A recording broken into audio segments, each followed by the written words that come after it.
Gaming for Nations and One Pyramid, also known as Black Bob. I'm here with Square Enix for Thief.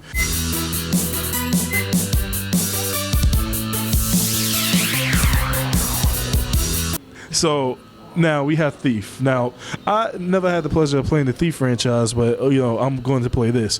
Now, from what I see, this is a reimagining. This is not, a sequel to any of the Thieves. This is basically the retelling of the story, starting from ground zero. So tell us a little bit more about Thief.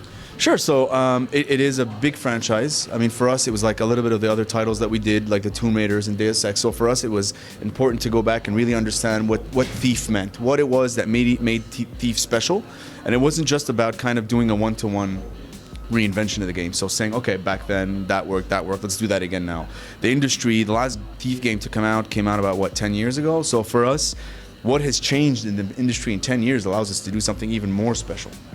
So we decided to take upon Thief, this very, very special stealth, intense kind of game on first person, and kind of reimagine what it would be like to play a Thief on current and next gen consoles. So it's coming out on PS3, Xbox 360, Xbox One, and PS4 and PC. So for us, having all these platforms and all this new technology in order to build a true stealth game, and re-bringing Garrett, because Garrett is our kind of anti-hero kind of character that you play. And reintroduce him to people that have both never seen him before, never met him before in the first Thieves, and reintroduce him, or not bring him back into the spotlight, which he doesn't like to be in, but so to say, onto the old fans of Thief. I mean, from what I'm seeing, exactly what you're saying, like a true stealth game. I mean, we played other stealth games where you have options of stealth, like Assassin's Creed or Metal Gear. But the difference with this is purely based on the strength of stealth. Whereas with those other games, combat is a side alternative. But this game, you can get into combat, but it wouldn't be wise because he's not a fighter. He's just a skilled thief. Correct? Yeah, absolutely. You nailed it. Absolutely. That's why. You're smooth, man. I mean, so what do you do with that? He said it all. Yes. No. I mean, that's the point, right? Is there's been not only evolution in terms of technology, in terms of the gameplay and what has worked really well for other games. For us, Thief has always been about that kind of approaching a situation differently to other games. Not necessarily thinking about how to eliminate your enemy, but how to avoid your enemy altogether and get to your objectives while causing the least noise possible. And getting in, doing what you need to do, and getting out without anybody ever knowing you were there. I mean, that's really what the best thieves do, right? They get in, they get out, nobody even knows they're missing something. So for us, that's Garrett. Garrett is about a person who can get out of trouble if he needs to, but he wants to accomplish his objective with as least noise as possible. Visual noise as much as audible noise, because audio is a big deal too, right? You don't want to walk in and make a lot of noise, but you also want to avoid kind of being in the spotlight. But he's also got tools to move the attention elsewhere. For example, you can make noise elsewhere. You have a couple of arrows that make noise. You can pick up a bottle, throw it in the corner, that'll make noise. The guards will look elsewhere. So you can spend a little bit of time in the light if you know how to manipulate the environment a little bit to your advantage. And that's where Garrett really, really shines the most. And I think that's what, at least to a lot of us, made Thief so special, is that you had to work with your environments, with the tools that are available to you in order to get to your objective while not really attracting as much attention as possible to yourself.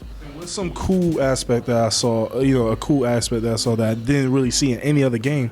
It's like in most games, especially when it's in first person, anytime a game in first person tries to do cover, like either they don't do it at all or they'll do just like a slight kind of, peekaboo type cover. Whereas this game, when it does cover in first person, you actually grabbing the corner, peeking out, and then you can slide from a corner to another corner, peek out. Yeah, I thought that was pretty cool, pretty unique. I wish more games incorporated that type of thing, because that's what I don't like about first persons. I don't like, the fact that I have to basically step out and reveal my whole body just to see. Yeah. So, can you tell us, about that? What made you guys come up with, think about going that route and other gameplay mechanics that you try to be unique?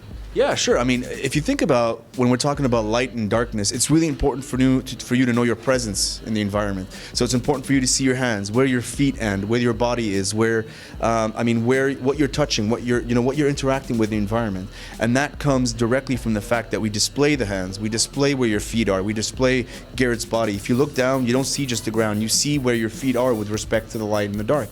It's important for Garrett and for the player to see Garrett's awareness of his environment. So, when you steal something, you see the hand, the item just doesn't disappear and appears in your inventory. It's basically, interacting with the environment and saying what you just did. When I'm in cover, you see that I'm in cover. You're not 100% sure. I mean, you're not confused as to whether or not you're in cover. You are in cover. Garrett is peeking. Garrett is looking, and most of the time he's in the darkness. So you know for a fact, I mean, unless a guard is right behind you, you should be safe peeking in and out of cover. All that is part of the feedback that we give to the player in order for him to know exactly how to move about the environment. And for us, it was extremely important to display this information without making it feel like it's all UI, it's all immersive, it's all part of the gameplay, not just here you are safe, arrow, and then stand here with like a hologram of Garrett. That's not Thief. It's important for us to display that feedback with the character, with the environment, and with the characters around Garrett too. Now, I believe it would be quite possible to beat this whole game without, being seen at all. And when let's define something. Like when we say unseen, like undetected, we mean no interaction, like no combat, no knocking someone out, no nothing. Like you can literally, possibly beat the game without just being a ghost. And also, I doubt that there would be online because it would, it'll be hard to incorporate that because everybody would be doing the same thing, right? Yeah, I mean, you said it. Right now, for us, the most important thing was to reimagine the stealth gameplay of Thief in its basic element. Online was not really in the plans for us, so it's not part of this title. The thing is that also, thinking about what you just said about kind of avoiding attention, playing, what I described Garrett is he's a ghost, a shadow, and it's really cool that you mentioned it because that's what we say to describe Garrett. A ghost goes about without ever being detected, and yes, you can play the whole game from beginning to end without killing anybody, without really interacting with anybody. It's about interacting with the characters you need to interact, but not interacting with the enemy if you don't want to. So in a certain situation, you look at your environment, really look at what your environment's telling you, and then you have the option to kind of maneuver any way you want, avoiding attention. That's the point, right? So what's the release date on the game, and what systems will it be available for? It's a day after my birthday. February 25th, 2014, yeah. On all platforms that I just named to you earlier, so PC, PS3, Xbox 360, PS4, Xbox One. All right, cool. So we get to see a PS4, and we get to have. So we have to get the special birthday DLC, which he's going to be in the game as a thief. We put his skin. Special birthday thief. No, I think he can do it, right? No. I'm not exactly the most ghostly person around, right? I make a lot of noise when I move about. I'm not the most quiet person. I mean, I walk around my apartment, and everybody hears exactly where I am all the time. So I would fail at being a character in the game. Well, look, you're an awesome guy, and we love what your team is doing. It's a lot of fun. Yeah, thank you, and it was cool, with the Tomb Raider. And I meant to say thank you for that. That was a really, really fun time. So glad to see you again over here. Exactly. Seriously. So I recommend you guys get Thief. You have Thief fans out there who already, played past previous games, and for you people who haven't heard of it, or I just played it. It's cool. I mean, just imagine like Batman, but he doesn't kill. Wait, yeah, that's Thief. Game of Fit Nation, peace.